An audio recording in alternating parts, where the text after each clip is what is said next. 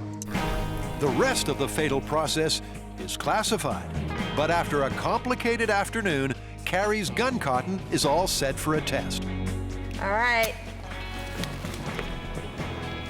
3, 2, 1. Woo! Not bad. That makes a big difference. The secret recipe works. The gun cotton is remarkably energetic. But could it propel a rocket out of a cannon? All right, let's try it with the cannon. Cool. This is the crucial part. If the gun cotton is powerful, then they can scale this up to give the hybrid rocket its initial thrust. You ready? Okay. Fire in the hole in 3, 2, 1.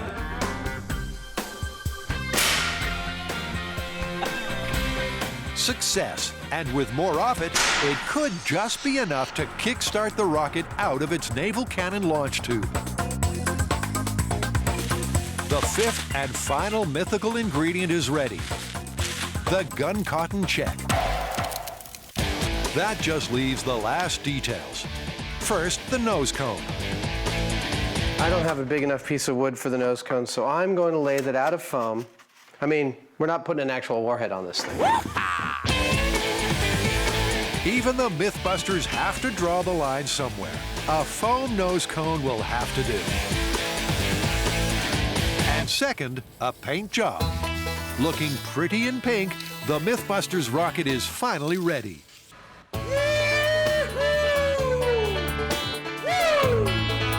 This puppy is going to get fired.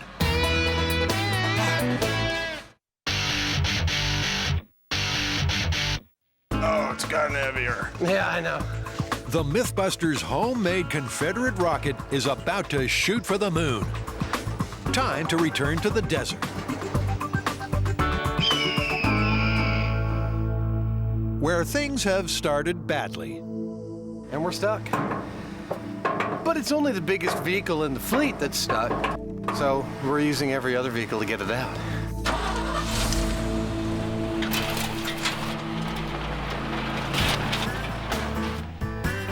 Jamie drove them into this mess, so he's got to dig them out. What else do we have to stick under there? Anything? But they're not having much luck. And believe me, this is not a fun place to break down. We were hoping to work for the morning and then go back to the hotel, have a hacienda, work later in the day so we didn't take the heat of the sun. But no! Go ahead and pull.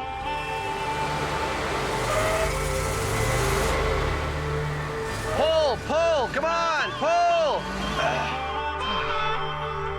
At 110 degrees, reinforcements are called. And with some tow truck talent, she's out. Freed at last, Jamie swings the truck around and gets stuck again. Is there anything I could say that would make this more poignant? I don't think so. Like rats in a sinking ship, the team abandon their lamentable lorry and take all their rocket equipment with them. After finally arriving on site, the race is on to get the rocket ready and fired. And to start, Adam finishes off the cannon-inspired gun barrel.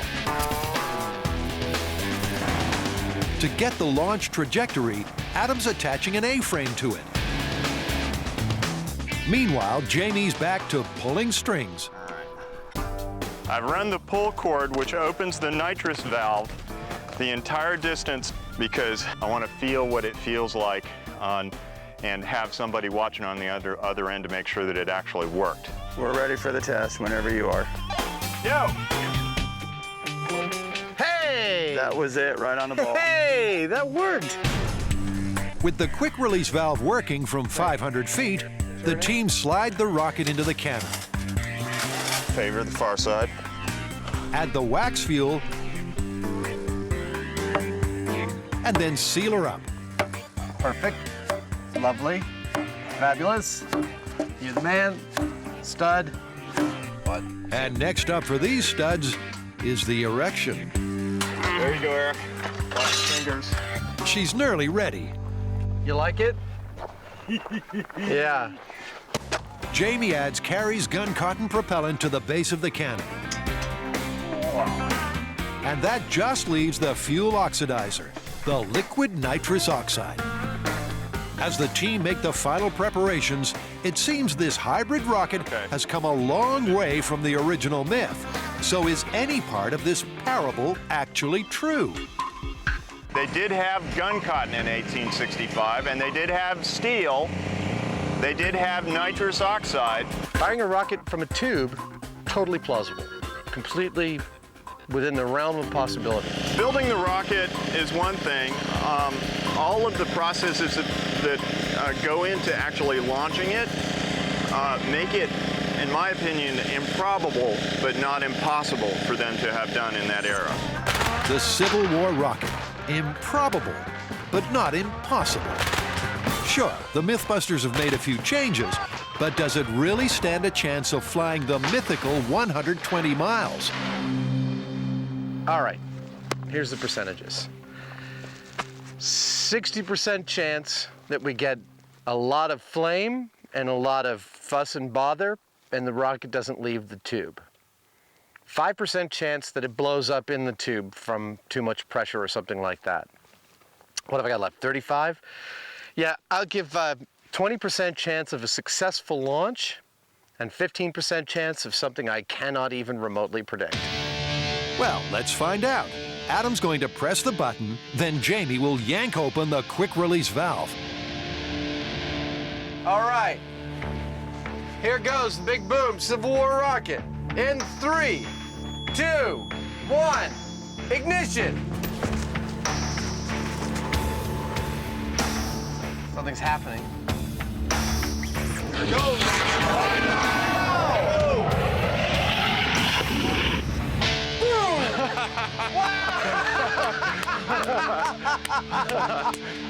Woo! I know, me too. Yeah! I forgot to take a picture. Sir? Good job, Jimmy. Good job, everybody. Wow. Got out of the barrel, great in the air. Our first hybrid rocket. And didn't she do well? It took a while for the nitrous oxide to mix with the fuel, but then she was off. Nice work. Should we go find our rocket? Yeah. All right. Is it that thing right that way? Yeah, it's right there. Okay, so I'll pace it off while we walk out. That was a rocket. There's no two ways about it. For being made out of some plumbing pipe and pipe caps, it's not half bad. That was heavy. It weighed over 200 pounds. But how far did it go? I got it! Here it is! There you go. 1, 2, 3. Made it about 500 yards in 2 days. 2 days, baby. Let anybody else do that and get something airborne like this out of plumbing parts and a visit to your local hardware store. A little hubris from the Heinemann. And rightly so.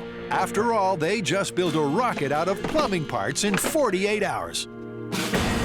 Want to see it again? The 200-pound Civil War rocket came straight out of the barrel, but had nowhere near the thrust of modern rockets. A success, but still 119 miles shorter than the myth. So there you have it, Confederate rocket. Is it busted, plausible, or confirmed? Totally busted. You know, we got airborne with stuff that they could have had, they could have put together, but nowhere near 120 miles. I agree. They had access to all this technology, but putting it all together didn't happen for another, maybe even 100 years. And we made a good effort, and I'm so glad we got a launch, but this one's busted. Busted.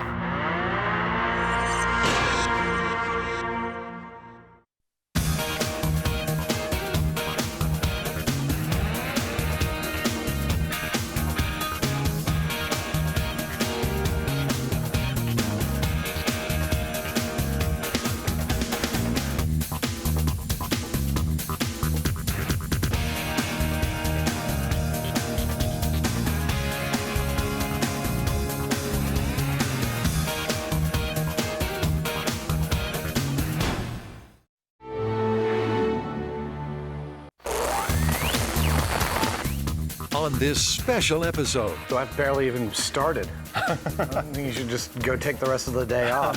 The Mythbusters put themselves to the test. Their building skills, their problem-solving ability. You must drop an egg from the roof of the workshop to the pavement below without breaking the egg. How much pain can they take? I just about gave Adam a second belly button. Pride is on the line. You know, I'm pretty good at this. I know. As Jamie and Adam find out if they have what it takes to be the ultimate Mythbuster. Who are the Mythbusters? Adam Savage. I reject your reality and substitute my own. And Jamie Heineman. I kind of like it in here. It's private. Between them, more than 30 years special effects experience. That was intense. They don't just tell the myths, they put them to the test.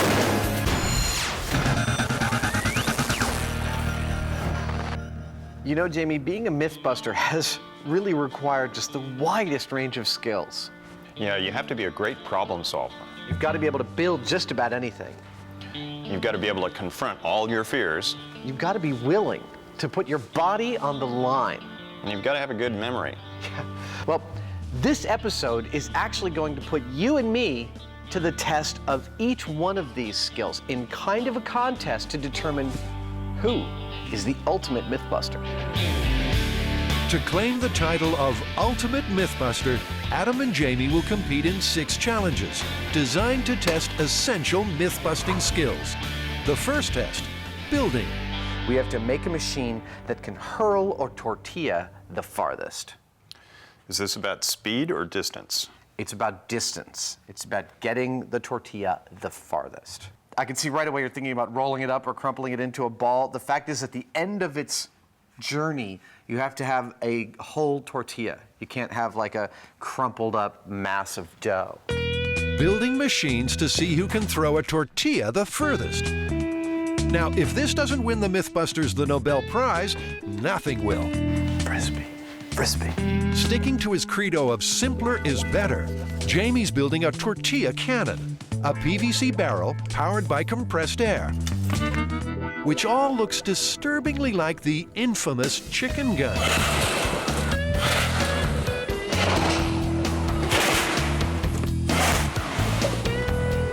So, Jamie has a chicken tortilla gun. A blast from a scuba tank will fire it.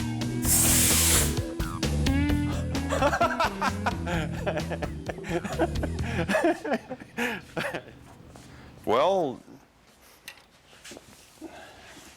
most of it made it down here. Jamie? Yeah? Maybe what you need is a sabot that falls away. I know, that's exactly the thought that I had. A sabot is a device to seal a projectile snugly in a gun barrel. They used foam ones to hold the chickens. Now, Jamie's trying a paper version. But under the rules, it has to separate from the tortilla in flight, and the tortilla has to stay intact.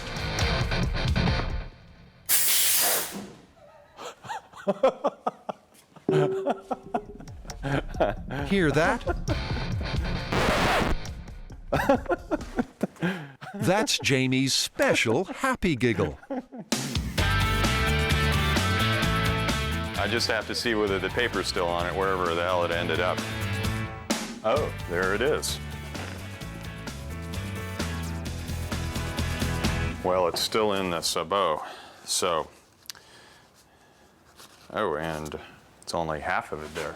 The tortilla didn't survive, but it's a promising start. I don't know what the hell to do. I've barely even started. I think you should just go take the rest of the day off.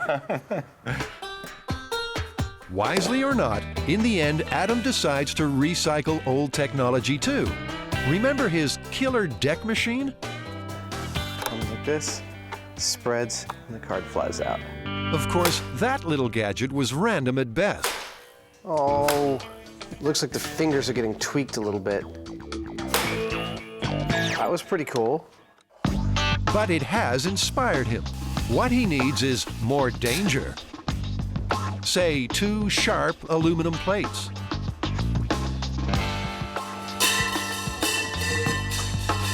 I'm thinking of the aluminum plates as a kind of sabot for the tortilla that will fly with it for a length of its distance and then move away, leaving the tortilla flying alone.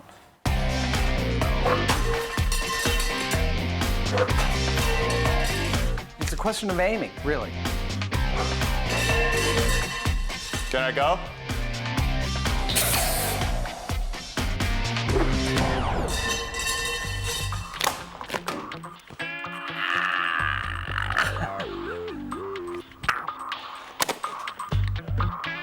This is no good.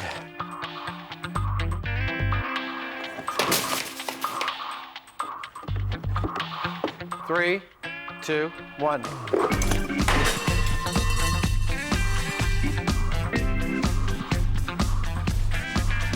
I didn't get much distance out of that.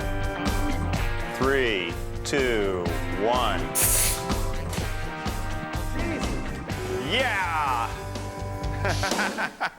As the deadline for the great tortilla throw-off approaches, it's worth remembering the Mythbusters have a long and proud history of bizarre machine making. Like a washing machine with enough horsepower to dry your clothes while you're wearing them.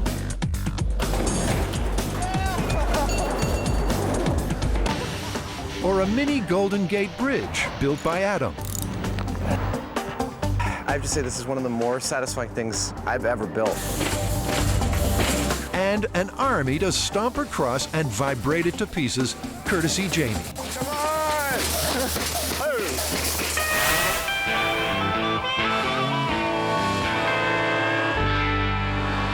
Both guys had to build levitation machines.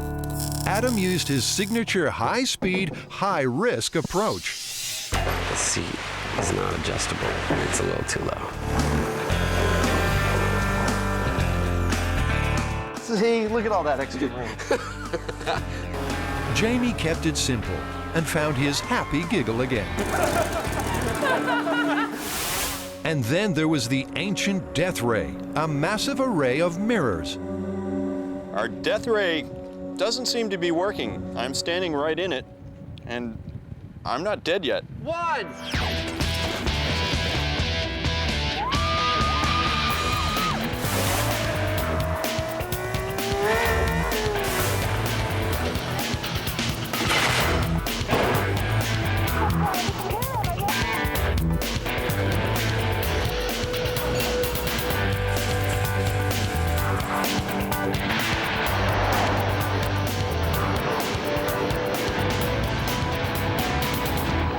I think we've done all that we can in the shop. It's time to put our machines to the test. I've got my bungee-loaded tortilla skeet shooter.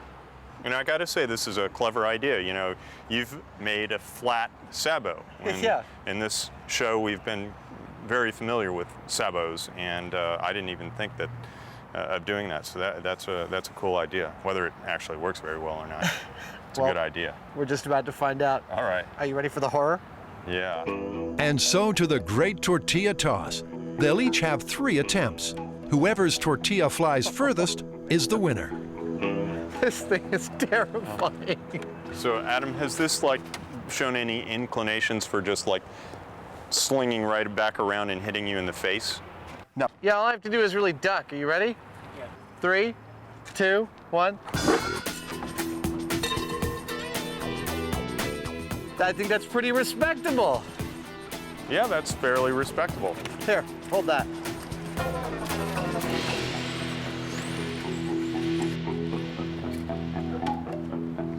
"45 feet.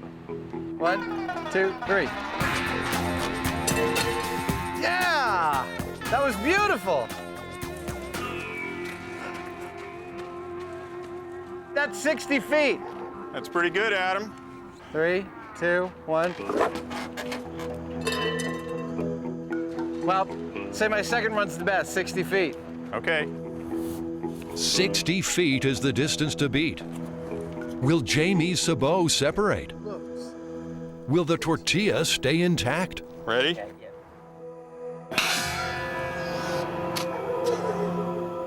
I didn't see where it went.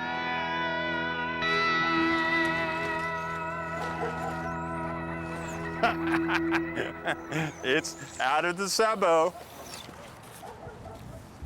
Wow. Intact, totally separate from the sabot. 73 feet. Doesn't seem like you need another run. Jamie's chicken tortilla gun has fired him to the lead in the competition. 1 challenge to 0. Yeah, that was a lot of fun. Yeah. What's next? You know, being a Mythbuster, we've often been placed pretty far outside our comfort zone, Jamie. Yeah, you know, fear of heights, Been buried alive. arachnophobia. It really is kind of a who's who of phobias. I mean, maybe not even to you and me, but a lot of people out there, we've had to deal with a lot. The fear test awaits. So does the fear of defeat. Adam's trailing Jamie by 1. Meanwhile, it's worth remembering myth-busting often happens outside the comfort zone. Well, that's where But at times, Adam and Jamie found themselves further outside than they'd like. You ready, Jamie? Farewell, cruel world. Bye-bye, Heine man. For Jamie, the biggest test came in Buried Alive, where he was buried alive. Watch yourself, it's gonna go down. That coffin was full of communication devices and emergency equipment. Even so, there's a point where rational thought starts to lose the fight against claustrophobia, and Jamie was struggling to stay calm. I got a fair amount of dirt in here, and it actually crashed the container a little bit. Roger that. Well, all I got to say is be gentle on those dumps, because I'm worried about the lid slipping off of its sides or something like that. Oxygen levels? Oxygen, he's at 98%. Every creak and crack from that casket was reflected in Jamie's vital signs. I imagine my heart's beating a little faster than it was on the test, over. You'd be correct about that. It's at 95 right now, buddy. This thing's really starting to creak, and it's feeling like it's changing its shape. I can feel it coming in. You want out? You want out? Roger that, we're gonna get you out.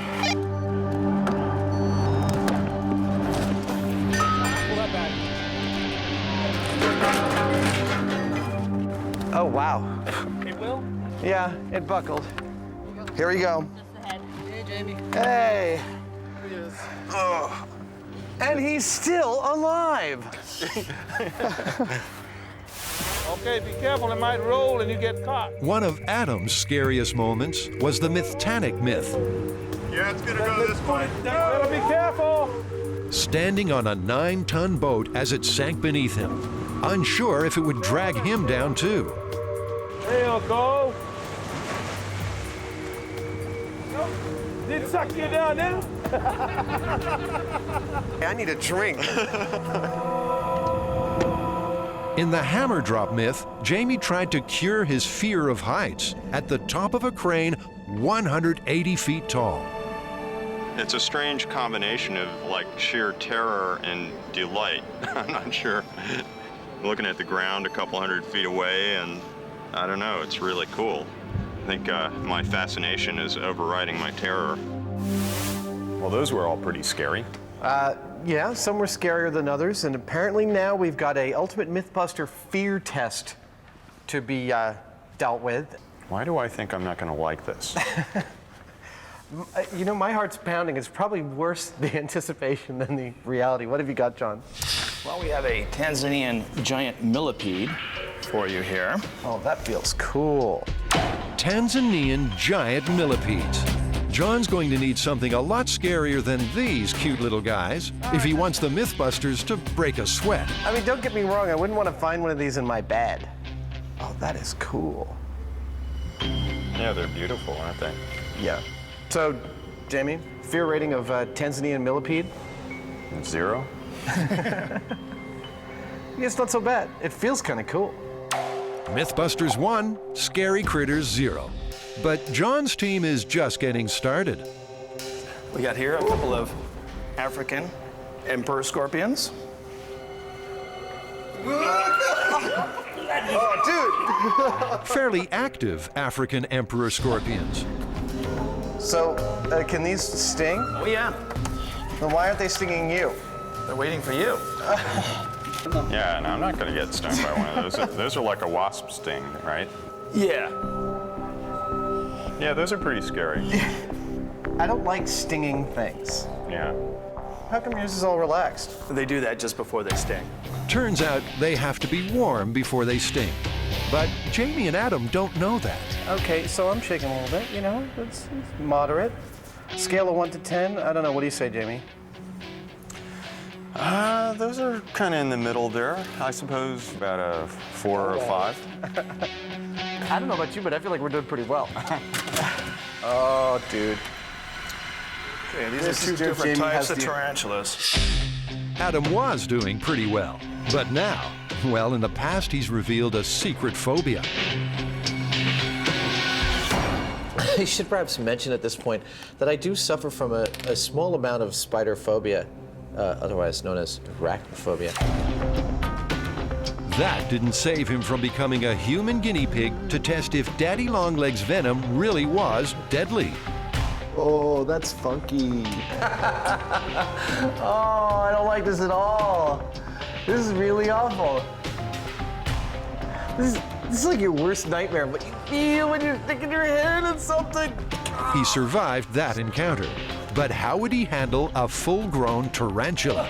This is terrible.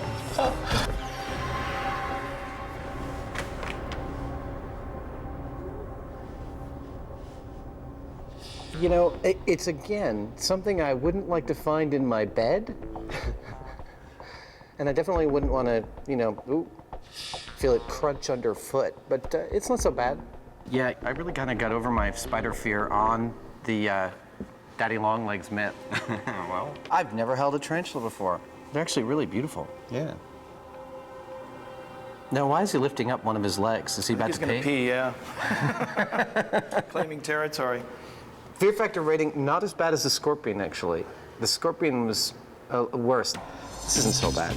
So the fearless Mythbusters have overcome spiders, millipedes, and scorpions, which leaves only these guys. Okay, and all you gotta do is put your hand in the bag and tell me what it is. Is it one thing or is it a whole bunch of things? Well, that's what you gotta tell me.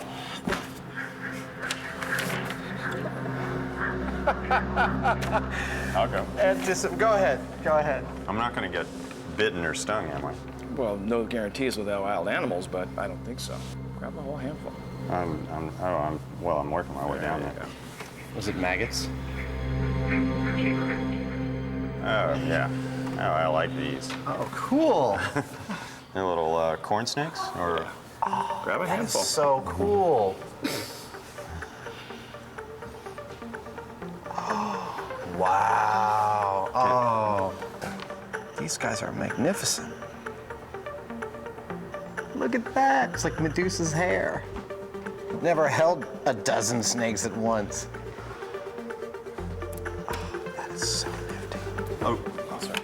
Are they really warming up? Yes, they are. Can I put them in? Here, watch. Adam, load my hat.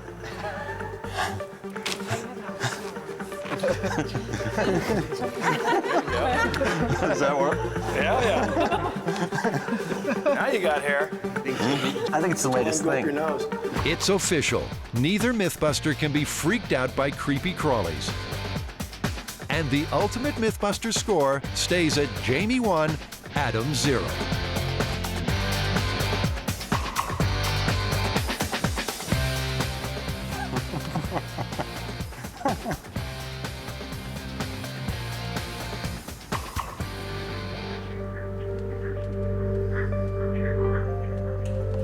Oh, there he is. Yeah, I liked it in there. Thank you, sir. Did you have a python in your pants there, Heine Man? Did you have a python in your No, it pants was there? just a little corn snake.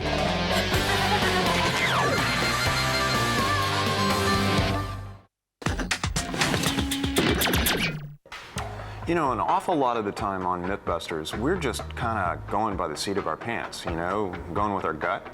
Oh, I mean, we're estimating things constantly. How heavy something's gonna be, how fast it's gonna drop, how far it's gonna fly. Even how dangerous it is. Yeah, you know, I reckon in the course of this show that you and I are about 50-50 split in our seat of the pants estimations, you know, right and wrong. Well, could be. Not that we haven't had our fair share of screw-ups. The fear of public humiliation has never stopped Adam from offering his best guess on an outcome. Such as what would happen when the cable pulled tight on the police car's axle. Let's see, 70% that the cable does break, but before it does enough damage to the car we can't do a second test at all. 20% that it actually breaks but doesn't do any damage to the car, we can do a second test, weaken the axle, etc. 10%, it works perfectly, yanks the axle right out of the car. I believe if you add those numbers up, they come to 100%.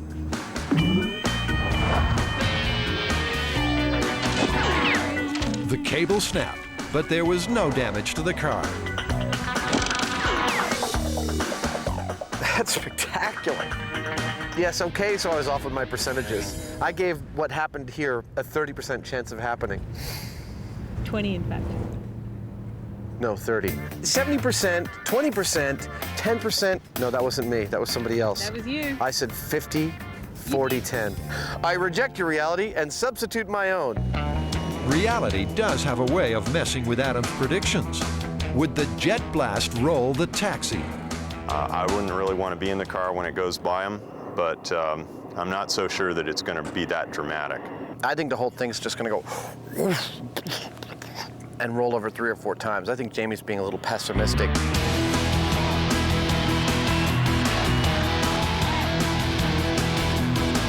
Jamie might have been pessimistic, but he was right. That was really cool, and that really sucked. Would the barrel of bricks break? He's not convinced that even if the bottom falls out, that the bricks would come out because the barrel has got a shape like this, and he thinks the bricks would wedge in. I think he's totally wrong. 3, 2, 1.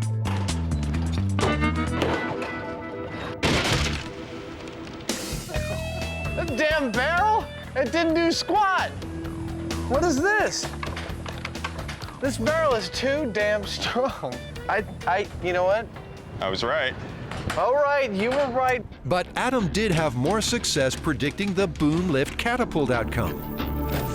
I think the whole damn thing's just gonna fall down. I think there's about a 10% chance of the whole thing falling down, about a 40% chance of Buster actually flying any distance, and the other 50% is Buster going, boom, right in front of the thing.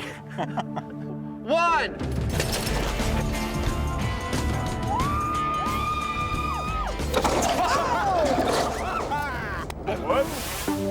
And as for guessing the outcome of the Alcatraz escape, he was 60% right. I give us a 60% chance of making it, 20% chance of immediate catastrophic failure, and 20% slow descent into the depths of hell. We made it! You know, given that we've been so, I think, evenly matched in our ability to make wild-ass guesses, I think we ought to have a little contest here, see who can actually guesstimate weight the best. Well, okay, we've got some stuff right here. We've got a toy car, we've got a gilded angel, and a hatch from an airplane. Those ought to work, right? Yeah, absolutely. Tell you what, why don't we start by just guessing their weight based on what we see, then we'll actually pick them up, guess the weight based on what we feel, and then we'll weigh them and see who got closer. Okay, well, you know, I'm pretty good at this. I know. I think I can handle myself. All right. Toy car. So it's simple enough. First, estimate the weight by eye.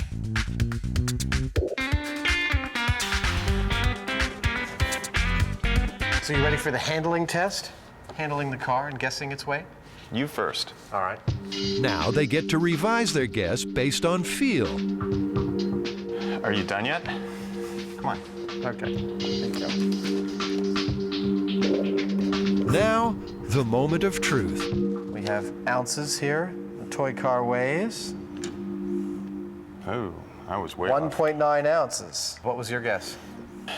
I had 5 ounces on the eyeball and 7 ounces on hefting it. I was way off. I had 3.5 ounces on the eyeball and 3.8 ounces on the handling it. So, I mean, I was off by double, but I was a lot closer than you. You're still full of So, Gilded Angel, eyeball test? Now, Jamie says he hates these competitions, but there's pride on the line here. He's developed a reputation as a kind of human scale. But this angel is tricky. It's weird. I'm actually getting physical ideas that are very close to what my eyeball idea was. The angel is 66.7 ounces. On my eyeball, I got 58 ounces, which is actually pretty darn close. Yeah, you were real close. You were My closer handling than me. was 62 ounces, so I was off by 4. I wasn't too far off, but you were closer. Jamie's best guess was 80 ounces, off by 13 ounces. Adams won again. All right, the hatch. You ready? Okay, yeah, I'm ready. What Jamie needs is some heavy-duty estimating, something with some weight. You know, I feel like I underestimated the weights when I eyeballed, just slightly, you know, by about 15%. Oh, I think I got them all right off the bat. Okay. Oops. Yeah, I was way off on that one. It's a lot heavier than I thought. Yeah, me too. It was the biggest difference between my eyeball and the actual handling. Adam estimates around 21 pounds. Jamie's double that at 42. And drum roll, please. All right, let's weigh this guy. Shall we put it on? Yeah, there you go. And the actual weight is 29 pounds. Adam's off by 8 pounds. Jamie by 13. 29 Adam wins this estimating contest, 3 rounds to 0. Given the variance of our objects, I think we were pretty evenly split. And we were both way off. So the ultimate Mythbusters current score, Jamie and Adam, 1 test all. I wasn't that far off. Jamie, it's time for another test of our myth-busting skills. I'm ready. What do you got? Well, this one is actually a test of our ability to think laterally and our problem-solving abilities. Let's see what we got. The egg drop. You must drop an egg from the roof of the workshop to the pavement below without breaking the egg. You will be given a box of materials to help make this happen. You can only use these materials in the test. No other people or materials are allowed. If the shell is cracked but no yolk leaks out, it is deemed a successful drop. So drop an egg from a great height and save it from breaking using only ingenuity and these identical boxes of junk. A couple of oranges, a pair of latex gloves, some paper, 5 feet of tape, 20 feet of string, and other assorted trash found lying around the workshop. Are you ready to be soundly beaten? All right. Timer starting now. Sure, they only have an hour for this challenge, and right now the competition is all tied up at 1 test each. But why worry? Paper and oranges, string and tape. The egg's outlook looks bleak. But the Mythbusters do have a history of creative creations and lateral thinking. How else could they have come up with not 1, but 2 ways to find a needle in a haystack? Adam used water, agitation, and a magnet to separate them out. Wait, hold up. Found another one. Jamie, a spinning tube with slots and a furnace. That's the little one. All right. Turns out, Adam's way worked best.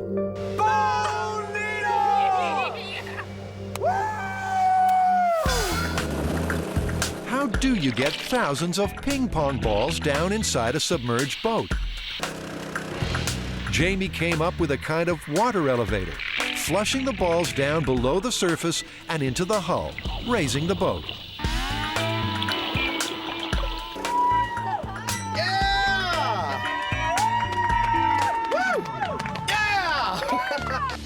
In Elevator of Death, they needed to make Buster jump inside the falling car 6 feet from the bottom of the shaft.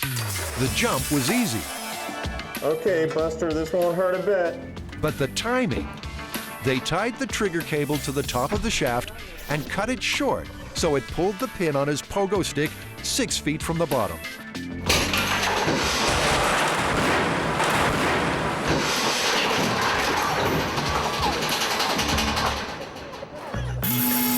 How do you train a goldfish to swim through a maze? Oh no!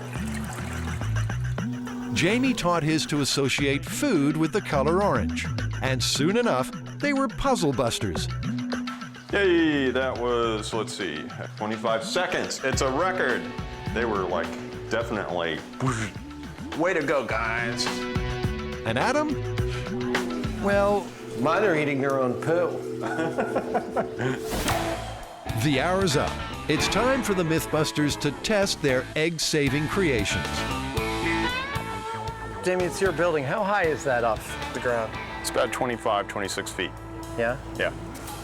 Well, you know, I think before we drop our devices, we ought to do a control and actually just drop an egg and see what'll happen to a unprotected egg from that height. You mean you don't know what will happen to the egg from that height? No, I'm quite clear on what'll happen to the egg, but it'll be a good high-speed shot, and that's what the producer told me to say. Okay. You ready? Here, catch.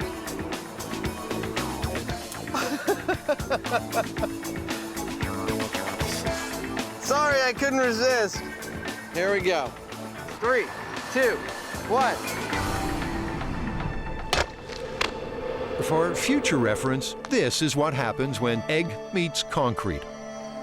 Now, trying to avoid that, Adam will go first.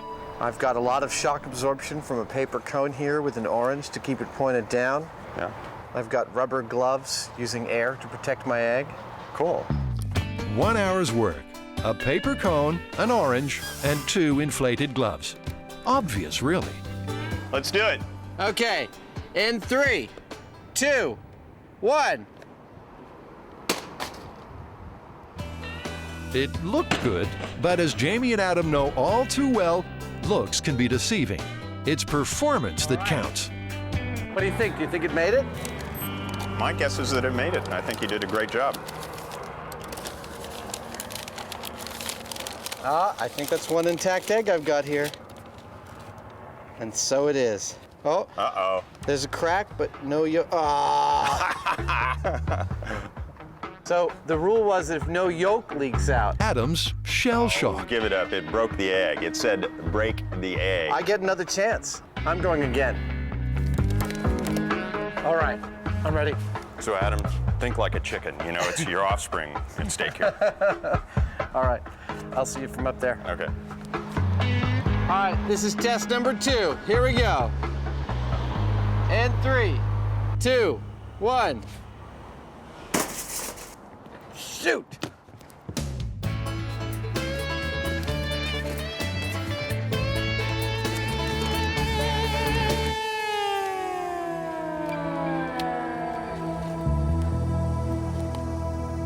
That looks successful. Well, that looks like a nice whole egg. Well, good job, Adam. Congratulations. Thank you very much. All right, let's see what you got. Okay. What Jamie's got is, well, a good example of lateral thinking.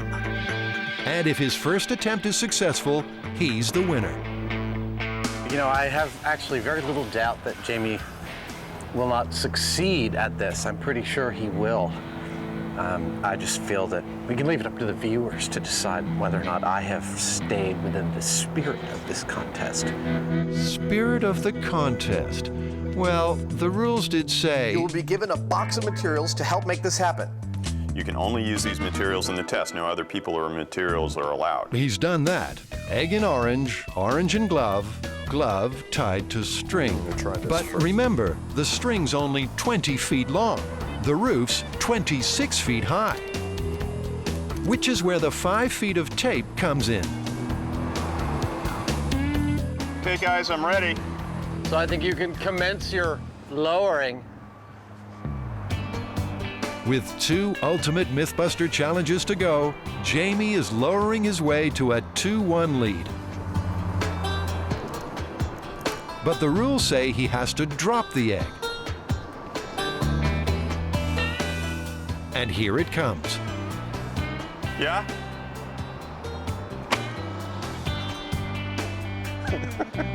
Yeah, that was thrilling. That was just really a thrill a minute. Here it is in high speed.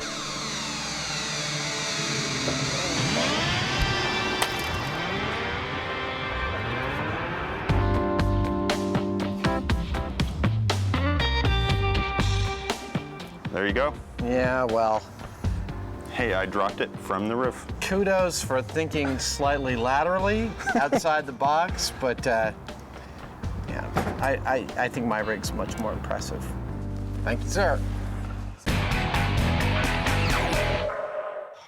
It has been a trail of pain the last couple of years. Yes, it has. That specifically is why we're wearing these coveralls, because we are going to indulge in a test of our pain thresholds. Who can endure the most with a pair of paintball guns? Yeah, baby. With Jamie leading 2 tests to 1, the next ultimate Mythbuster challenge is paintball. The rules are simple. Take a shot, step closer. Take another shot, step closer, till someone says, stop. Well, there's one more piece of safety equipment that I want to check. I'm wearing a cup to protect my family jewels. I hope he tries to shoot me there. That's the one place that I am protected. I'm ready for you, Savage. Bring it on. Even with safety equipment, accidents can happen. Don't try this at home. You ready, Adam? I'm ready, Jamie.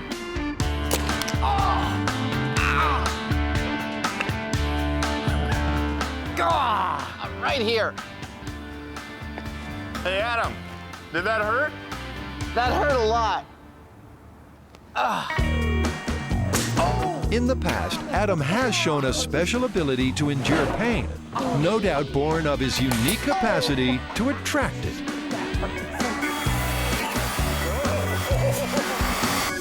I'm gonna have to stitch your mouth shut, I think, for this. Nah, you wish. Sure, accidents happen busting myths. They just seem to happen a lot around Adam.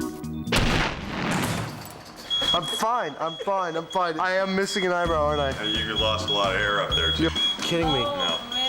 You're all right. It's not gonna, it won't look weird after a day or two. I'm scared. But the strange thing, a lot of Adam's pain is no accident. He wanted to be shot for the penny drop myth.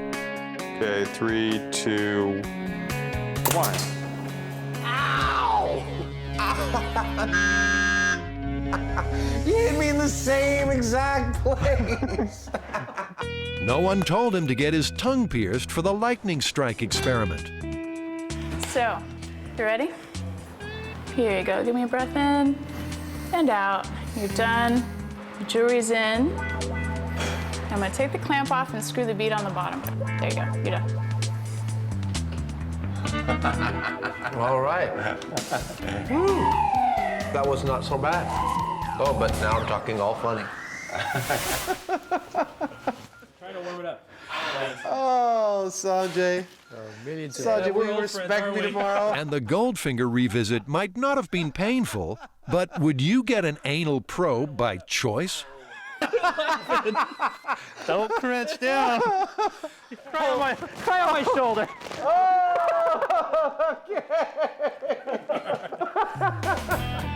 Sure, Jamie's willing to step up and take one for the team if required.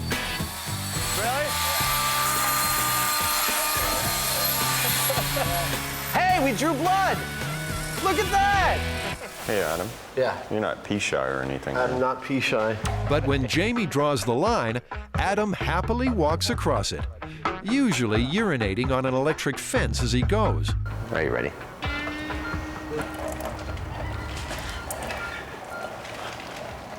Oh, there we go. I got a shot. It was nothing. It was nothing. Despite all that pain practice, back at the paintball challenge, Adam's being sorely tested. But now it's time for Kid Savage to wreak revenge. Did that not hurt at all? Yeah, it hurt. Apparently, it didn't hurt quite as much as showing it would. One step forward.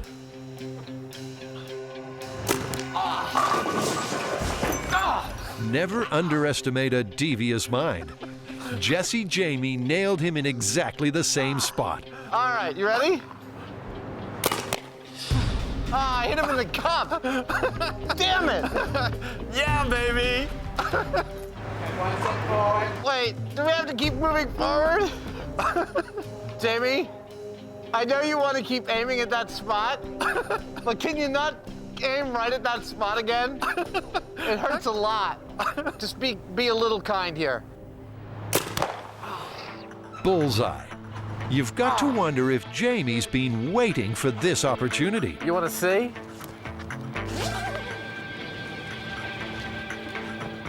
One on either side. Next one will be right in the middle. That's really painful. Oh! Yeah, that was 2 or 3. That was 2. Ready for the next one? I'm not sure how much more of this I can take. Those hits are really nasty, you know. So far, I'm okay with it. I think, you know, drilling the same hole over and over again, though, that might be a slightly different thing. It hurts like a mother! Ah! Ah! I was a little off. Ah! What's the matter? You got all that belly meat up there. All right, you ready? You got off a couple on me that last one. One more step forward. I'm not sure I want to do it anymore. It's killing me. So Adam, is that official I give? Yeah, that's an I give. This sucks. I keep expending them on your cup. I don't want to do this anymore. Kid Savage's gunslinging days are over. I keep forgetting that you're actually have no heart or soul. I'm done. It's fine. You can have this. It's only the pain part that I like. That's great. See you later. Well, I guess that's victory in the paint test to me. You know, I think it was the hitting the same spot over and over again that set him off. Yeah, I just about gave Adam a second belly button.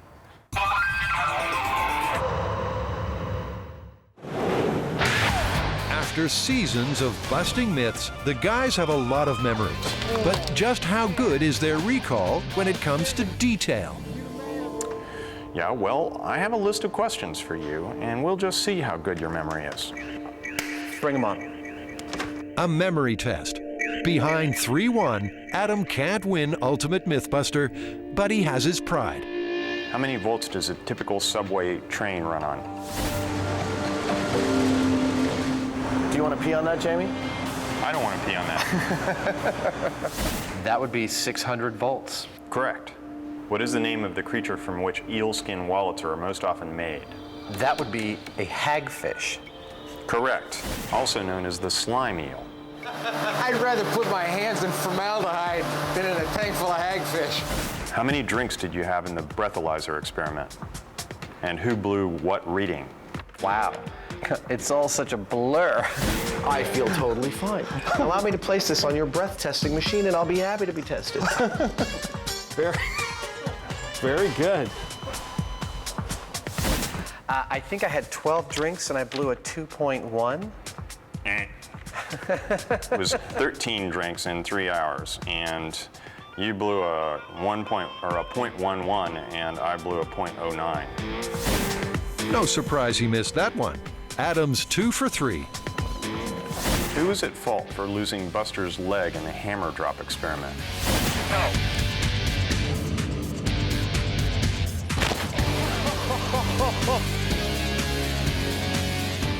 Oh, no, no, no. That's disputable. But my impression was that I wanted to cable the legs up and you didn't think it was necessary. I'd say it was your fault. I don't recall it that way, but we'll put that down as a correct. What make and year car was used in the stinky car story? I believe that was a 1976 Corvette.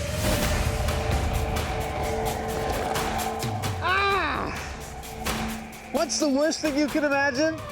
Hey, Adam. I can't get past this. Well, you got the Corvette part right, which I would be really disappointed in you if you had missed that one. But the year was in '87, so I think I'll call that a negative. How about a half a point for that one? All right, how many balls were used in the ping pong rescue?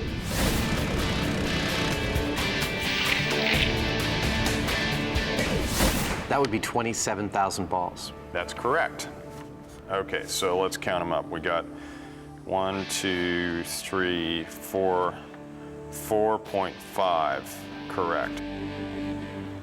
All right, let's see how well you do. Here, let me see these questions. Okay. In what country did the real jet taxi incident occur? It was in South America. It was either in Argentina or Brazil.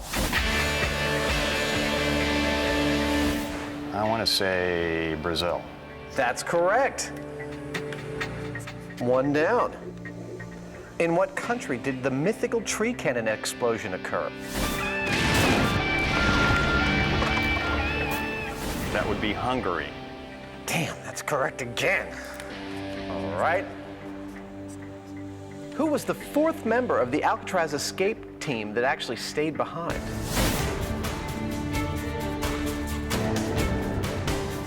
I don't remember that one. That would be Mr. Alan West, from whom we got one of the more detailed descriptions of how we built the raft. Jamie's 2 for 3. He needs to get the last 3 questions right to win. How much powder did John put into our tree cannon? Well, we put 6 ounces of powder in last time. What are we going to put in this time? 5 pounds. Whoa. 5 pounds. 5 pounds is correct. Yay! How many floors did Buster drop in the elevator of death? Well, I think it was about 90 feet, and I think it was 8 stories.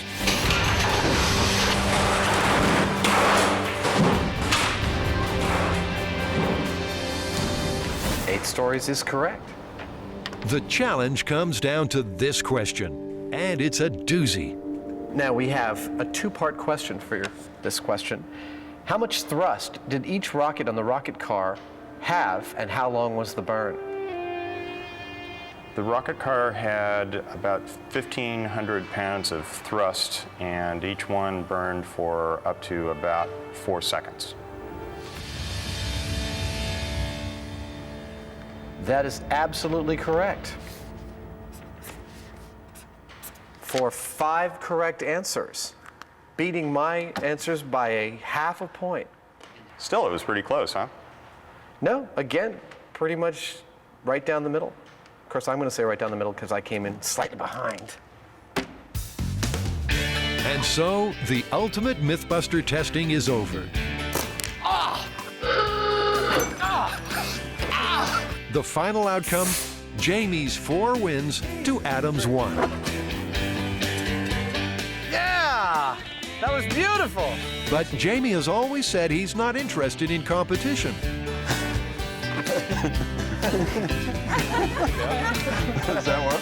Yeah. And right now, given the score, neither is Adam. Uh-oh. There's a crack, but no Oh, give it up. It broke the egg. So it's time for one last myth-busting skill. Creative interpretation of results. I thought in the end, while there were differing results, you and I scored remarkably close on all of those contests. And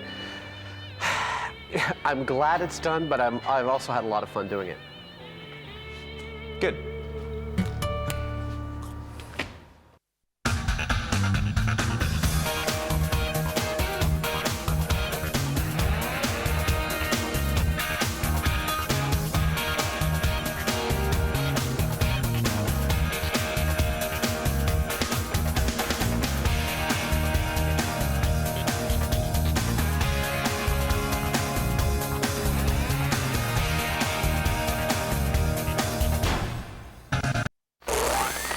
On this episode of Mythbusters. That is just crazy. Adam and Jamie test the myth that falling bullets can kill. Please don't fire bullets into my head. Take cover as they spray the skies with ammo to find out. I'm searching across the desert for a pencil-sized hole.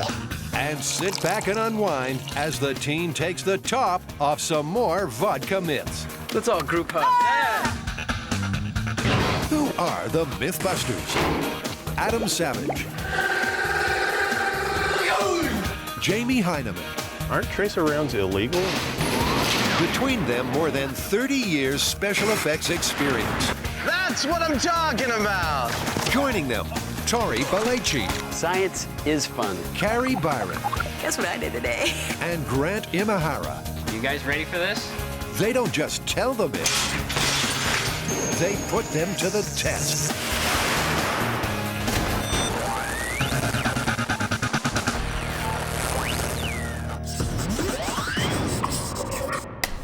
What do we got?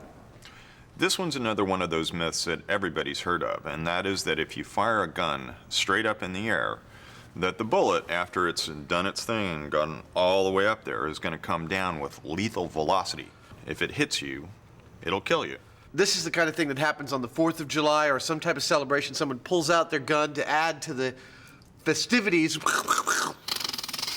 and the bullets rain down on society and innocent bystanders, thinning the herd. That's it. They're talking about when celebrations really go off with a bang. When revelers get fired up and start firing up. They think it's harmless fun, but are they right? Or when the bullets come down, are they still deadly? To find out, they'll start with some in-shop simulations. First, they'll clock the terminal velocity of a falling bullet. Then they'll figure a way to fire bullets at terminal velocity to see what damage they do. And finally, they'll fire real bullets straight up to see what falling bullets do for real. So, step 1. To find out how fast a bullet falls, they want to know how high one goes. The question is, what height will a bullet go to when you fire it into the air? And to answer the question, what we were thinking was to correlate the density of ballistics gel with the density of air. Huh. Jamie doesn't seem entirely convinced, but Adam's adamant. So he plows on alone. He knows that 1 cubic centimeter of air weighs 1.2 milligrams. But what about ballistics gel? Look at that. That is so beautiful. At 1 gram, ballistics gel is 650 times more dense than air. So by my theory, if I'm correct, if we fire a bullet into ballistics gel and it goes 1 foot, then it would go 650 feet in air. Knowing that bullets travel a lot further than that, Adam mixes up a record-breaking batch of ballistics gel. An 800-pound batch, to be precise. This is by far the most ballistics gel we've ever cast in a single lot at one time. Let's hope he's got this right. I don't know if we're going to end up using them all. I hope that we're going to end up using them all because I would have hated to have cast this up in vain. Next morning, the guys decamp to the police firing range, along with a half a ton of ballistics gelatin, which they arrange into a 16-foot-long block. After mixing up all this lot, Adam set his sights on some gun fun. Hey, given that you're always shooting, you mind if I take these shots? Firearms instructor Sergeant Al Normandy is on hand to keep an eye on the experiment. First up, a 9mm pistol. Magazine's out, slides locked back, we're safe. Go ahead and proceed forward. Let's take a look at it. Look at this, it's beautiful. The slug made it all the way to the 3rd block. Look at that, there it is, 5 feet in. According to Adam's theory, that's equivalent to 3,250 feet in air. Now for the 30-06, some serious firepower.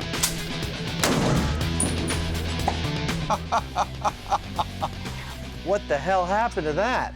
Dude! I think it got stopped in the 1st block. I don't think it moved outside the 1st block. But, I mean, shouldn't it go farther than the 9mm round? It's a little counterintuitive, but actually because of the speed of the bullet has a tendency to break up, more so than the pistol round, which is technically a very low velocity projectile. They've been here before. In a previous episode, Adam and Jamie discovered that high-velocity bullets break up when fired into water. And because ballistics gel is 90% water, exactly the same thing happens. Well, there's your problem. With the experiment dead in the water, Jamie applies the coup de grace.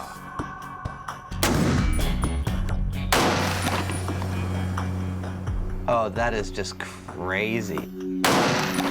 Crazy, but in terms of how high a rifle bullet goes, totally useless. Myth 1, Mythbusters 0.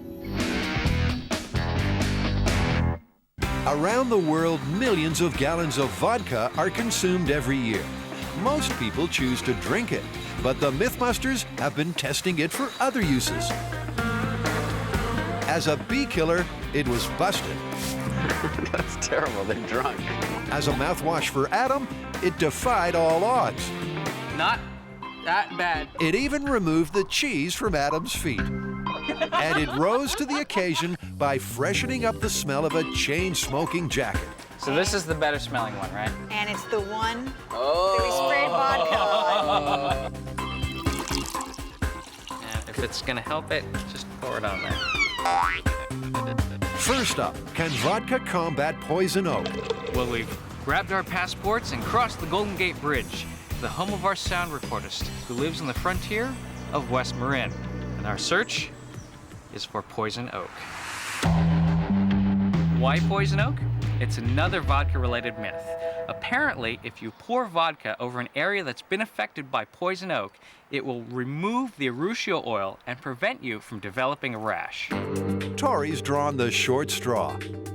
Ironic, isn't it, that I'm protecting myself from poison oak just so that I can rub it on my arm later. Well, you don't want it everywhere. Looking more like Ghostbusters than Mythbusters, Tori prepares to take one for the team. This? Oh, see how it glistens with poison? Get the scissors. You guys sure that's poison oak, right? Yeah, it's got the 3 leaves. It's that beautiful dark green color. Carrie's ruled out of this rash myth as she's been dangerously allergic to poison oak since childhood. What are you trying to do, get enough to make a salad? According to some, chewing poison oak protects against its effects. Others say it will make you very, very sick. So, what's the toxic ingredient? And what makes them painful is the urushiol oil, and that's the active ingredient that causes an allergy in 90% of people. Remember that figure, 90%. And the most common side effect is a rash, but some people have such a severe reaction they have to be hospitalized. No problem. Tori's health insurance is paid up. And in any case, vodka may just work. This is going against everything I've ever been taught as a kid. It's like boggles my mind. His arm is divided into 3 sections, and the poison oak is applied. It's okay. It's not like you've never had a rash before. That's right, that was that time that you and I were hanging out, and you gave it. Okay, so... In section 1, they use an orthodox remedy, a commercial balm. Rub it in. It cleanses and decontaminates skin by removing the invisible oils. Now for the vodka, which they pour over a separate section of skin. The middle section is left untreated as the control. Well, I hope you don't have a date tonight because you're showing up smelling like liquor. Poison oak on your arm. That works every time. Okay, now I guess we just wait and see what happens. Let's all group hug. Ah! Yeah. No? Okay. Let the games begin.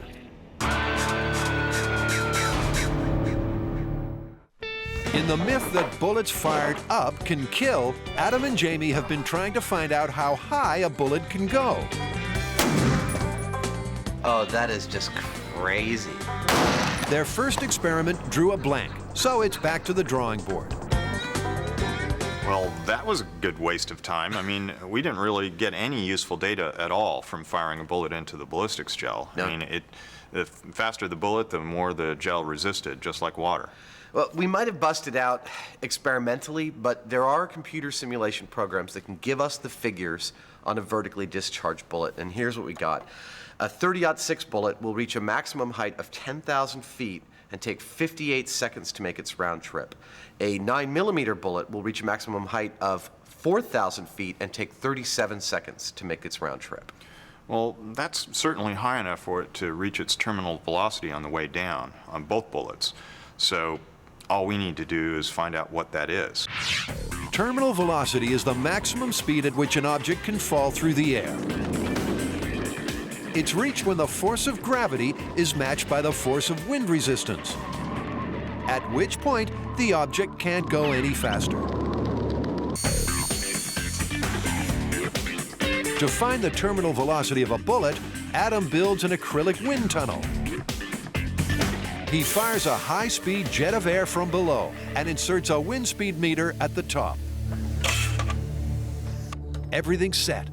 The way this wind tunnel measures the terminal velocity of a bullet is when I put a bullet into this tube and I get it to a point at which it's stable and it floats in the tube, I know that that is this. I'm equaling the bullet's weight and mass with the air pressure below it, and that speed that I get on my wind speed indicator is exactly the speed at which this bullet will fall if it's falling through the air.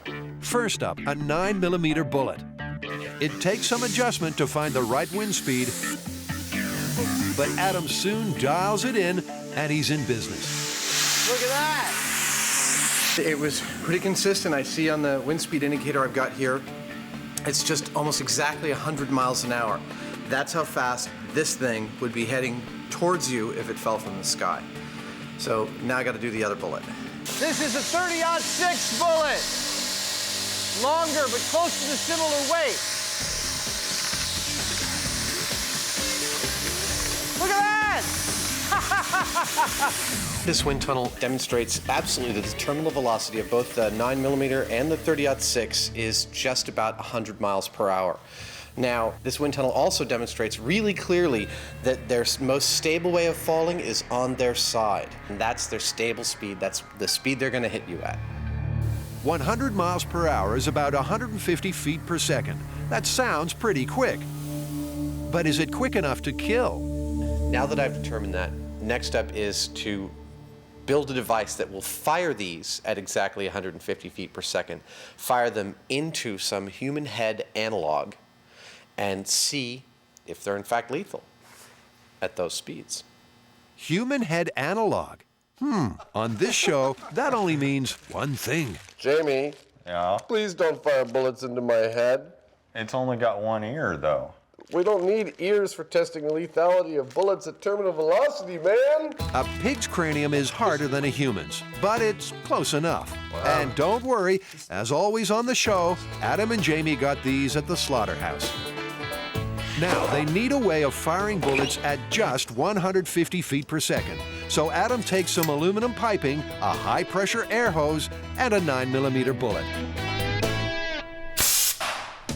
Simple, but dangerous. So don't try this at home. I think you might have put a dent in your door. That would have hurt. In fact, I wouldn't want to get hit in the head with that. I know that. I mean, that could potentially do you harm. Sounds encouraging, so Adam goes into production. He makes 2 high-pressure pea shooters, one each for the 9mm and 30 caliber bullets. Both consist of an aluminum barrel with a solenoid valve plumbed into one end. He'll fire through a chronograph, which measures in feet per second, so he can tune the velocity until it matches a falling bullet. Once again, Sergeant Normandy's there to lend a hand. First up, the 9mm bullet at 120 psi. The gun is loaded, prepare to fire. 74 feet per second. I think we might be in trouble. That's only half the required velocity. But for once, a policeman is there when you need one. Do you think you have adequate seal on the pneumatics there? Oh, you mean if I taped it up, I might get that much more? Might get a little bit more improvement just from making sure that nothing's escaping. To ensure a snug slug, Adam tapes the bullet and the breech for round 2. Ready? Prepare to fire. Here we go. 3, 2, 1. 140. Actually, I was looking for exactly 146. That's amazing. Perfect. Okay, 9mm is dialed in perfectly. Next up, the 30 caliber bullet. And with Adam dialed in, it too is soon hitting its terminal velocity target. 151. 151. One of my favorite numbers. Dead on the money. Now, with a little help from the pigs, he should soon know if bullets fall fast enough to butcher. Back at the myth that vodka can relieve a poison oak reaction, Tori's looking alarmingly healthy. 13 days ago, I put poison oak on my arm, but apparently I don't get it anymore. I mean, I got it when I was a kid, but I don't get it anymore. So I need your arm. I need somebody, you know, a weaker individual, or not individual, but... While Tori gloves up, Adam freaks out. But he needn't have worried. Turns out he too is one of the 10% who are immune to poison oak. So poison oak. I did the test a week ago, and it seems that the myth now isn't about poison oak and vodka as a topical treatment. It's about whether or not a Mythbuster can actually get poison oak. So now it's your turn. Oh, it's cold. And what do you know? Tori tried it. Yeah. Adam tried it. Yeah. And now 2 weeks later, I have no rash. But you were allergic. They've tested the leaves at a lab, and it really is poison oak. Seems like Mythbusters is hosted by mutants. So how about the crew? We have got to get a result on this one. There's just no ifs, ands, or buts about it. So we're going to have to test it on 3 people this time. Hopefully, one of them might possibly be allergic to poison oak. Press ganged into compliance, they offer themselves up for science. With this myth on the line, it's rash up or flunk out. It's been 24 hours, you guys. What do you got? Nothing. Flunked. Not enough to call anything at this point. Flunked. Hey! And straight A's for John the researcher. That is definitely poison oak. I'm glad you guys are really happy about this result. This is a very, very clear-cut result. Vodka and Control have the same amount of rash. The commercial topical brands, there's really nothing to speak of. I would say we can definitely call this one busted. Absolutely. I've taken one for the team. Just goes to show there's no I in Mythbusters.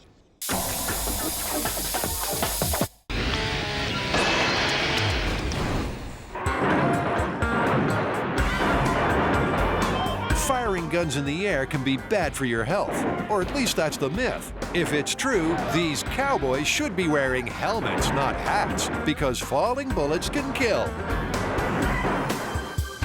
Adams found a way to fire bullets at their terminal velocity, the speed at which they would fall if fired straight up. Now he's planning to take a pot shot at some porkers. Look, and they come with these handy targets. Right on cue, the FBI arrives in the shape of Frank Doyle Jr. Sounds good to me. Let's go. All right. Frank is the retired special agent who helped the Mythbusters prove that you can clean a cement truck with high explosive. But not if you want to use it again. Well, there's your problem. His vast crime scene experience should come in handy when the bullets start to fly. Do you know of any actual cases where people have been killed, though? I have heard of people being struck by falling bullets, and I can't recall whether they are killed or not. Well, I guess that's what we're here to test. Okay, bullets loaded in 3, 2, 1, fire. Well, that bounced right off of him. The high speed confirms that the bullet was traveling at about the right speed.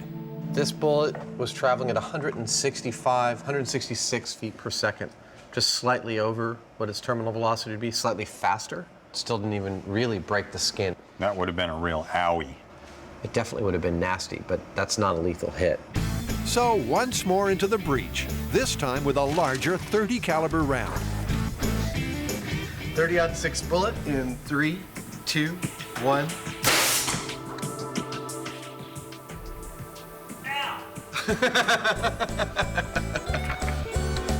Here's where it hit, and it really definitely pierced the skin, but bounced right off. A pig post-mortem confirms 0 skull damage. I mean, it's like a little tiny dent. Yeah. One small dent in the skull, one giant ding in the myth. I'm starting to suspect that 150 feet per second of bullet's terminal velocity just isn't fast enough to be lethal. Yeah, it's a little confusing. I mean, I've seen news footage where people have been killed by falling bullets, but our data doesn't show it. Well, I've got a great thing here. The researchers have found us an expert. He's a doctor at Stanford University, and he is also an international expert on falling bullets. I think we should go talk to him and see if he can resolve some of our conflicting data for us. Let's do it. It seems almost too good to be true, but true it is. An international authority on falling bullets right on the MythBusters doorstep. Hello, Dr. Muller. I'm Adam Savage. Good to meet you. Why don't you come on back to my clinic? All right. So, Dr. Muller, are you familiar with the myth that if you fire a bullet straight up in the air, when it comes down, it'll kill you? I actually have right here in the Bay Area 2 unique cases, one of which involves the shooter actually having been caught. In one case, a woman watching the 4th of July celebrations from her lawn chair was struck in the thigh by a .30 caliber bullet fired into the air over a mile away. We did a bullet recovery from her leg, and a ballistics match was achieved, and we were able to actually prosecute and send that guy to jail. That's the only case in the world where somebody shooting into the air 4th of July, negligent celebratory gunfire, was caught. Wow, that is a great story. The other Bay Area case involved an elderly man from Alameda. A gentleman who was standing under his plastic corrugated roofed carport talking to his wife. He had his eyes roll up in his head and fell to the ground, and she thought he was having a stroke. She called the paramedics. They took him to the hospital. X-rays were done, and he was found to have a bullet in his brain. This time, the victim did not survive. So, Doctor, based on your experience with these cases, do you think that you would call this myth true, that the bullets falling from the sky will kill you? I know for a fact that bullets fired at a distance, returning to Earth with terminal velocity, have the ability to kill people. It's a real conundrum. On the one hand, Dr. Muller has proof that falling bullets do kill. On the other, the MythBusters have proof that they don't. It definitely would have been nasty, but that's not a lethal hit. Getting to the bottom of this one will test Adam and Jamie to the limit. It's happy hour with another vodka myth. I got a vodka myth for you guys. Apparently, you can remove plastic bandages painlessly. So is this vodka taken internally? No such luck, Byron. Goes on the outside. The vodka acts as a solvent, dissolving the adhesive. Grant puts his masculinity on the line by proffering his legs for the experiment.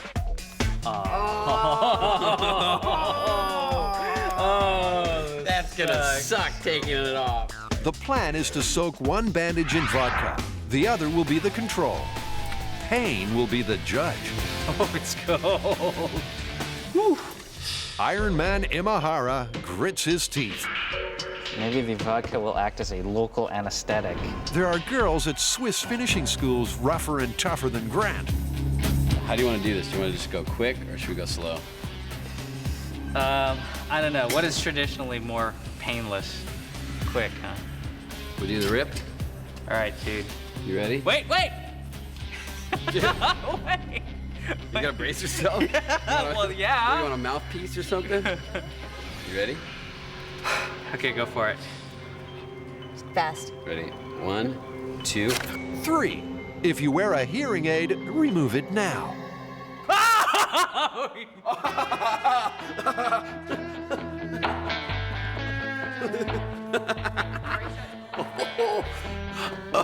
Oh, look, your little bald spot there. Scale of 1 to 10, pain on the rip-off.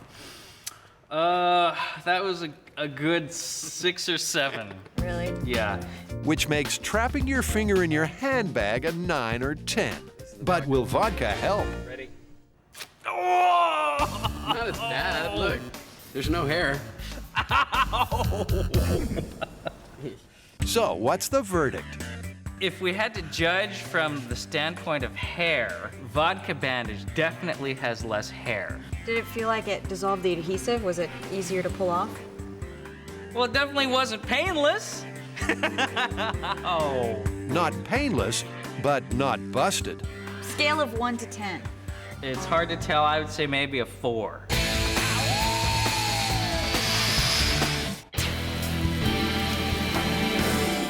The MythBusters are investigating the myth that celebratory gunfire can kill when the bullets fall back to Earth. A doctor at Stanford showed Adam cases that seemed to confirm the myth. But shop tests showed bullets fall on their sides, too slow to kill. So, where next? Dr. Muller actually came up with some pretty compelling evidence that contradicts our results. No, he showed me x-rays of people with bullets in their head and their legs and proof that those bullets had been fired by guns during 4th of July celebrations. But here's the thing. Those bullets had been fired from guns over a mile away from where they landed. And that means they were not fired straight up in the air. They were fired at an angle, and they were maintaining their ballistic trajectory. According to the medical evidence, the most lethal falling bullets aren't exactly falling. A bullet fired up at an angle stays spin stabilized and on a ballistic trajectory, returning to Earth point down at a high terminal velocity. But what about bullets that are fired straight up? That's the question. Let's be clear about this. This myth is about firing a bullet straight up in the air, vertically, and then having it fall, like truly falling, straight back down. And, you know, if our shop tests are to be believed, that bullet is not going to be lethal when it comes down. But when have we ever been satisfied with simulations? Even though it's going to be really hard, I think it's time to do this for real and go out to the desert. Then we get to see if what we find out there matches the tests we did in the shop. Road trip. It's sunrise on Bullets Fired Up Day, and the Mythbusters lead a convoy into the middle of the Mojave Desert. City boy Adam has come unprepared. I don't usually associate the terms freezing cold with desert, and yet I gotta tell you, it is freezing expletive cold out here. I want to point out that while Adam didn't associate that, I did. Yeah, when I was in the North Africa campaign, I learned early on to wear all-weather gear for the desert. If this isn't the middle of nowhere, you can certainly see it from here. It's the perfect location for today's experiment. Well, the desert suits our purposes in this myth in that it's completely desolate. We've got like 2.5 miles around us in every direction of empty, perfectly flat lake bed. It's the ideal location to find a bullet if one can be found. To improve the odds, Adam and Jamie have borrowed several pairs of eyes and ears. Their crew will be stationed in a ring of bulletproof listening posts around the firearm. Okay. Jamie has turned a tripod into a straight-up 90-degree gun-holding, bullet-firing rig. That's pretty good. That's pretty much 90-90. And finally, with bullets flying everywhere, they're joined by armorer Torrance Hall. We're not hoping for fantastic odds, but all we really need to do is find a single bullet, and we're going to know a lot about what's going on here. The wind will be the crucial factor. It's calm at ground level, but with the .30 caliber bullets likely to reach altitudes of 10,000 feet, they decide to test what's going on higher up. For science! Oh. It's going that way. You're a budding meteorologist, Jamie. And our weatherman couldn't be happier. The rigs are all set. We just need to put everybody in their place in their safety positions under these panels and fire off a bunch of bullets. Before they start firing straight up, they need to fire straight down to see how deep into the lake bed various bullets go. Now, this isn't an absolute test. This is a relative test that will give us a comparison point between the bullet right at its muzzle velocity into the ground as compared to a falling bullet. First, a BB gun, which in rare cases can be lethal, but will usually just pierce the skin. Okay. Next, the 9mm pistol. And 3, 2, 1. And finally, the .30-06. 1. So, how deep did the bullets go? First, the BB.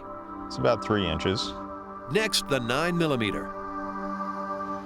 That one's about 5 or 6 inches. And finally, the .30 caliber. Wow. So that's about a foot.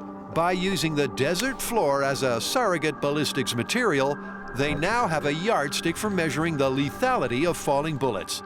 If they can find any, that is. Okay, everybody get in your places.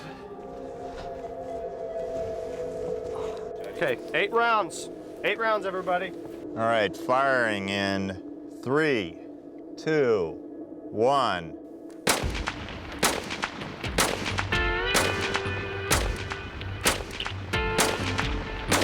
One clip on its way up. Ears out. And 39 seconds later, touchdown. 1. 2. Hit.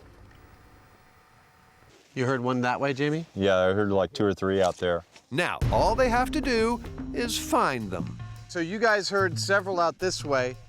We heard a couple out this way. Why don't you take your camera crew that way? We'll take our camera crew this way. So that makes a half a lake bed each. This could be harder than they thought. I'm searching across the desert for a pencil-sized hole. Time for another shot of vodka. The myth is that you can make an ice pack from vodka and water. What I'm gonna do is try that. You take a half a cup of vodka and a half a cup of water. I guess they think I get hurt a lot, so it'd be a good idea for me to make this. If it doesn't work, well, I could always drink it and I won't feel the pain anymore. Vodka freezes at a lower temperature than water. According to the myth, that's the key to making an ice pack that can be wrapped around an injured limb. It's good. Water freezes at 32 degrees, vodka at 16. Mix them together and you get a colder than ice pack that's still malleable. Or that's the myth. And that's that.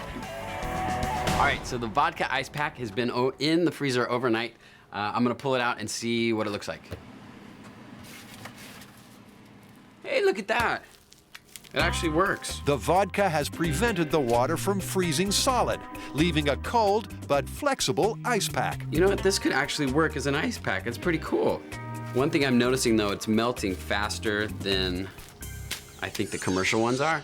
To properly test the myth, Tori wants to monitor the performance of the vodka ice pack against a commercial one. So I have 2 thermometers, and they're both calibrated the same. I'm just going to wrap the ice pack around them. I will leave it here for 20 minutes because that is the suggested icing time. Otherwise, if you go too long, the person might get frostbite. All right, and here we go. Vodka pack is 17.6 degrees Fahrenheit. That's just 1 degree above vodka's freezing point and 15 degrees below the freezing point of water. The commercial ice pack is 14.5 degrees Fahrenheit at its start. Over the first 10 minutes, the commercial ice pack stays coldest by several degrees. But at the quarter-hour mark, the vodka's made up ground. And when they cross the line, it's a photo finish. The vodka ice pack is now at 19.4 degrees Fahrenheit. With just 1 degree of separation. And the commercial ice pack has warmed up to 18.3 degrees Fahrenheit. Overall, the commercial ice pack performed better than the vodka ice pack. But I mean, in a pinch, a vodka ice pack, I think it would work really well. I'm pretty surprised how well it performed. So, you know, vodka ice pack confirmed. Once you're done, you have a vodka slushie that you can drink.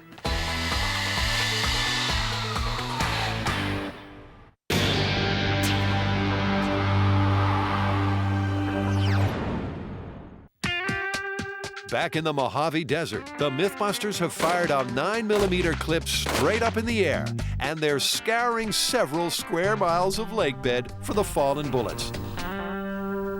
They've been here before. In an earlier episode, Adam and Jamie successfully fired off a Civil War rocket. Almost as spectacular was the fact that they found the spent missile deep in the desert floor, almost 1,000 yards downrange. The rocket was 2 feet long and weighed 20 pounds. So what chance of finding a tiny bullet? It's a tall order, made even taller by the holes which pockmark the desert floor. Bullet-sized holes. Even though it looks disturbed, it's not actually a hit. This could take a month of Sundays, and they've only got until sundown. With the fat lady warming up, Adam spots something. Hey, I found one! I got broken salt crust. You know, the other thing I notice is the hole is oblong, not perfectly round. It hit sideways. It means it was falling sideways or tumbling when it fell. Early indications are that it would not have been a lethal hit. All right. For confirmation, Adam measures how deep it went. Not that far at all. Remember, a BB went 3 inches. That's 2 inches exactly. That means it probably wouldn't even pierce your skin. It's another nail in this myth's coffin. There she blows. That's a 9mm round. Woo! We found it! Using GPS, Torrance pinpoints how far away from the gun the bullet hit. Looks like about 330 feet. And it was fired straight up. That was fired dead straight up, 330 feet off. It just shows you what the wind does. That's amazing. While the others continue searching, Adam does some crowing. Not only did I find the hole, but the bullet supports in its position that it landed in all of our experimental data so far, so it could not be a better result, and it's not even lunchtime. And with other bullets out here somewhere, they now know exactly what they're looking for. There's a crap load of bullet hole-shaped holes around here, so it was hard to know what to look for, but it pretty much matched exactly what one would think. It was a nice, Adam. clean black hole. Adam. What? Adam, check it out. You got another one? Yup. Same depth. Same depth? And it's an oblong hole. Oh my God. Can we just go home? This is fantastic. Both bullets were found on their sides, 2 inches down, confirming their shop test results. Nothing could be sweeter. This is science in action.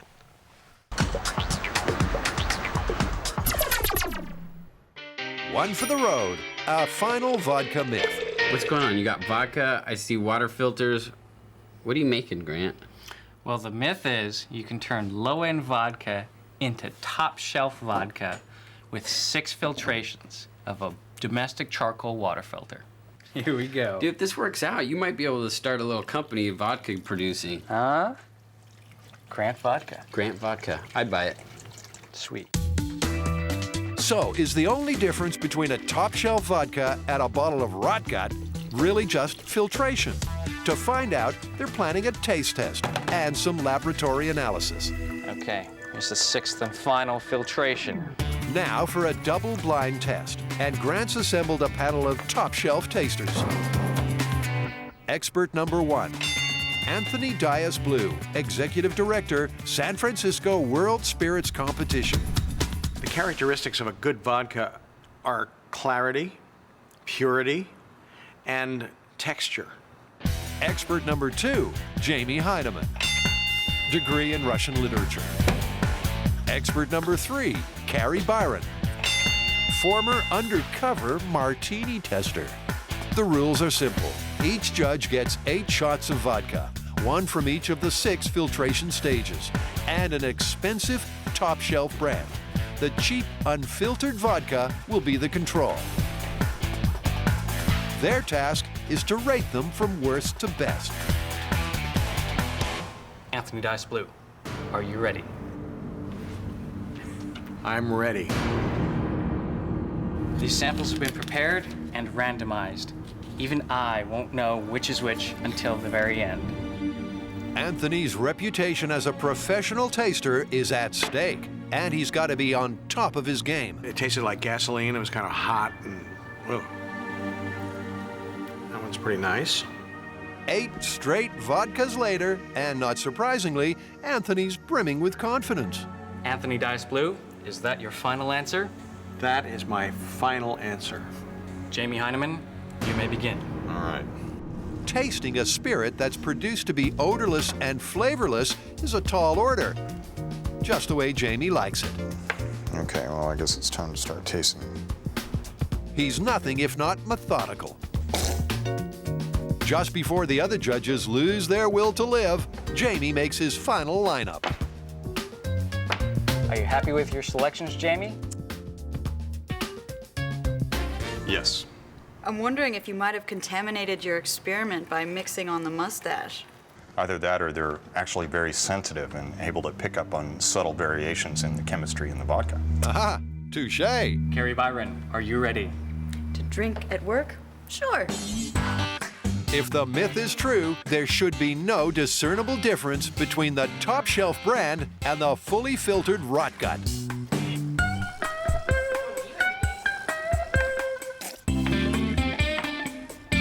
I think I could go with this. Okay, you're sure about this? No, not at all, but I'm going with it. All right. So, what are the results? Carrie's worst. What's the top shelf? Third filtration. Not the best of starts. Carrie's second worst. The top shelf. And she flunks out in 2. Third to best. The control. I guess I'm a cheap date. Now we know what Carrie likes. With cheap and cheerful Carrie eliminated, it's over to the Mythbuster with the mustache. Mr. Heineman, are you ready? I'm ready as I'll ever be. Here I go. Jamie's second worst. The control. It's not bad. That's very good. Well done. Second best is fifth filtration, leaving the top shelf. You did really good. I guess I did good. Cool. Jamie pretty much nailed it. So finally, it's over to the pro. Anthony's worst, the control. Lower shelf vodka. Yeah. Perfect guess. Second best, spot on. Sixth round filtration, And first place, the top shelf vodka. You did good. Very good. Thank you. Not bad. in fact, Anthony called it exactly right. Well, congratulations, Anthony. Looks like we got the right man for the job. Your reputation is intact. Well, I'm relieved. I mean, as you say, I can keep my job now. So, how about the myth? Still standing or slumped over the bar? Passing a low-end vodka through a filter will make it better, but it won't make it a top-shelf vodka. Let's give the last word to science. Can filtration turn a cheap and cheerful vodka into a top-shelf drop? Dr. Byron has the laboratory data. So, Doctor, were you able to turn cheap vodka into good vodka by filtering it? Well, actually, I just got the lab results, and the gas chromatograph showed that there are really absolutely no difference in chemical composition between the filtered vodka and the low-end non-filtered control vodka. So it's probably cheaper just to buy the good vodka than actually going and get water filters and filtering the crap vodka. Yeah, so I'm calling this busted. Good job, Doctor.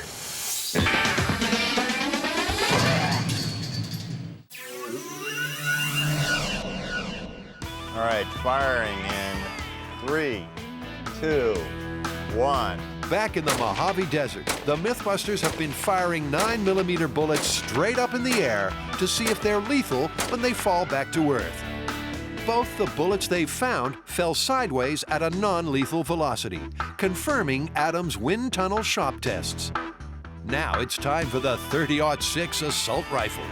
The 30-06 may be another kettle of fish because this fires a bullet about 2.5 times as far. Even with a 9mm, it was going 300 feet away. So, we could have this one be, for all I know, a mile away by the time it gets all the way up there and back down. Okay, we're set? I'm ready. Okay, safety's going off. Weapon is hot. They fire off 8 rounds, but nobody hears anything land. Ears off. Did anybody hear anything? No. To counter the wind, they tilt the gun at a slight angle and try again.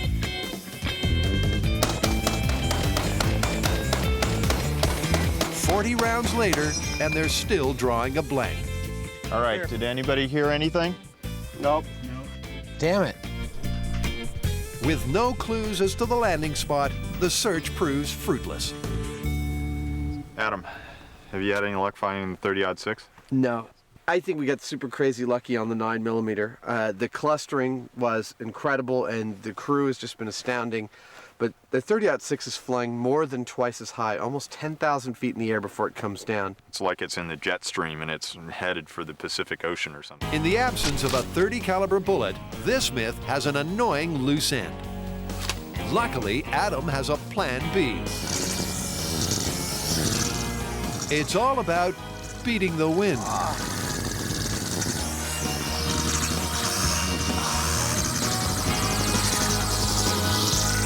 He's built a rig that will simulate bullets falling at their terminal velocity after being fired straight up.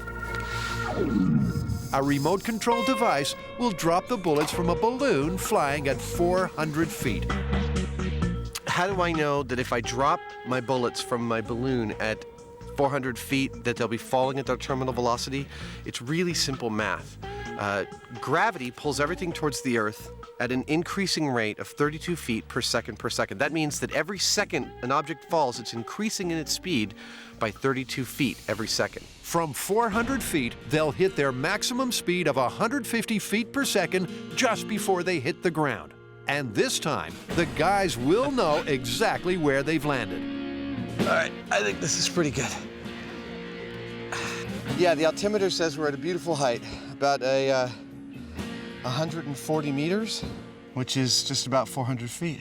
Okay, well, the EMTs are standing by in case we get hurt. All right, everyone's got their hard hats on? All right. Give us a countdown. 3, 2, 1. Oh, they dropped beautifully.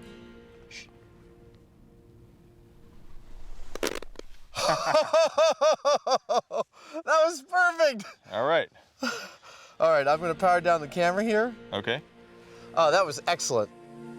To match the shop tests, the .30 caliber bullets should match the profile of the 9mm. In other words, they should be found on their sides, 2 inches down. That looks like a 30-06 hole. And there's some over Look there. at that, we got them all. All right, 30-06 at terminal velocity. About 2 inches. Okay. It doesn't get better than that. Let's find some more. Oh, here's a 9mm. This is the real test. Since we found 9mm bullets falling from their absolute height, if this matches, this rig is perfectly calibrated. There you go. Dude! It's the terminal piece of the falling bullet puzzle. We can confirm that vertically in the air, neither a 9mm nor a 30-06 is coming to the Earth with a lethal velocity. Couldn't be any clearer than that. No. I mean, we've covered it with a real gun. We've covered it with our artificial test here with the drop. We covered it with the wind tunnel tests. We covered it with the pigs' heads. I think we got this one down. So where does this myth leave us? Busted, plausible, or confirmed? All of the above. I don't think we've ever done that before. Explain. Well, all of our tests showed that a bullet fired straight up in the air, dead straight, is not going to come down with lethal force. Right, but we've also seen that it's very difficult and unnatural to hold a gun perfectly vertically, and that if you're off by even a few degrees, that bullet can maintain its ballistic trajectory and come back to Earth with potentially lethal force. We've got a doctor who's seen the deaths, he's looked at a bunch of the cases, and, you know, those prove that it's confirmed. Yeah, so it's all of the above. And in any case, you should never, ever fire a weapon straight up in the air. No, it's stupid. And it's illegal almost everywhere. Could be lethal. Let's go home. Okay.